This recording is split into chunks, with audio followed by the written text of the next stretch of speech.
আমরা স্পষ্ট বলেছি যে বিশেষজ্ঞদের এই পরামর্শ যুক্তিযুক্ত নয়, কারণ আমরা যেহেতু দুইটি ভাগে ভাগ হয়েছি, এই কারণে জুলাই গণ অভ্যর্থনের পরে আমরা দেশকে একটি স্থিতিশীল জায়গায় পৌঁছার জন্য 106 অনুচ্ছেদ অনুযায়ী একটি সরকার গঠন করেছি।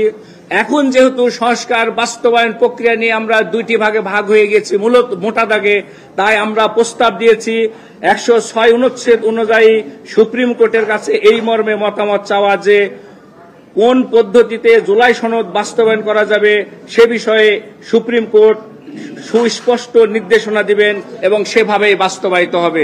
জুলাই সনদের আইনি ভিত্তি না দিয়ে আগামী সংসদের উপরে ছেড়ে দেওয়ার মধ্য দিয়ে যে বক্তব্য সরকার জুলাই ঘোষণাপত্রে দেওয়া হয়েছে সেটি সাংঘর্ষিক।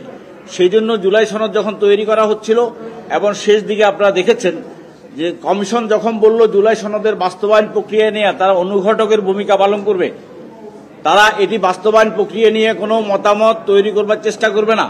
সেই দিন আমরা রাজনৈতিক দলগুলো তাদেরকে দাবি তুলেছিলাম যে জুলাই সনদ তৈরি করার মধ্য দিয়ে জুলাইয়ের প্রত্যাশিত যে আকাঙ্ক্ষা যে নতুন বাংলাদেশ বিনির্মাণের জন্য আমরা যেসব বিষয়ে একমত হয়েছি সেগুলো বাস্তবায়ন প্রক্রিয়া যদি একমত না হতে পারি তাহলে এই জুলাই সনদ অন্ধকারে হারিয়ে যাবে।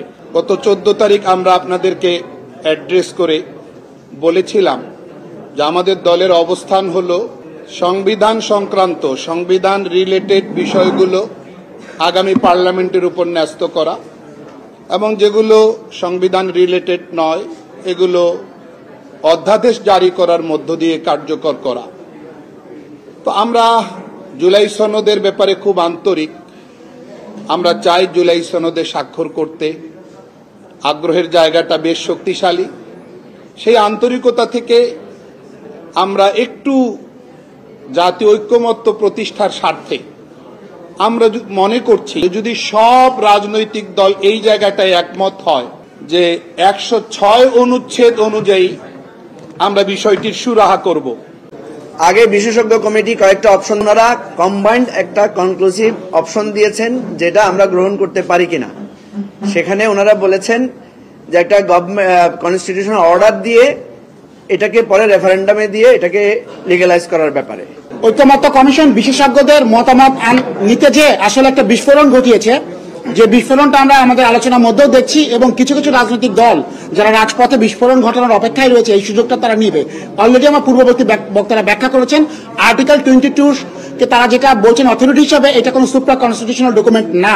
প্লাস অনেকেই বলছেন এটা কন্ট্রাডিক্টরি 25 এবং 27 এর সাথে। আমরা বলবো আর্টিকেল 22 তে পরিষ্কারভাবে বলা ছিল নিয়মতান্ত্রিক উপায়, এবং নিয়মতান্ত্রিক উপায়টা কি 25-এ ঘোষণাপত্র 25-এ বলা আছে জাতীয় সংসদ এবং 27-এও একই কথা বলা রয়েছে। সুতরাং কিভাবে বিশেষজ্ঞরা এরকম একটা মতামত দিল কনস্টিটিউশনাল অর্ডার জারি করার আমরা বিস্ময় প্রকাশ করেছি এবং তীব্র বিরোধিতা করেছি।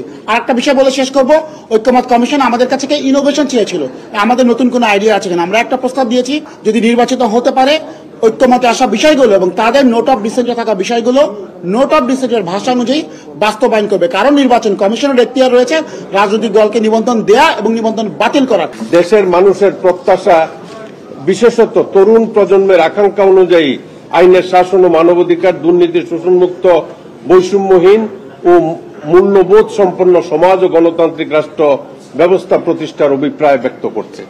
এখন পরবর্তী নির্বাচন হবে, এটাই আমরা চাই।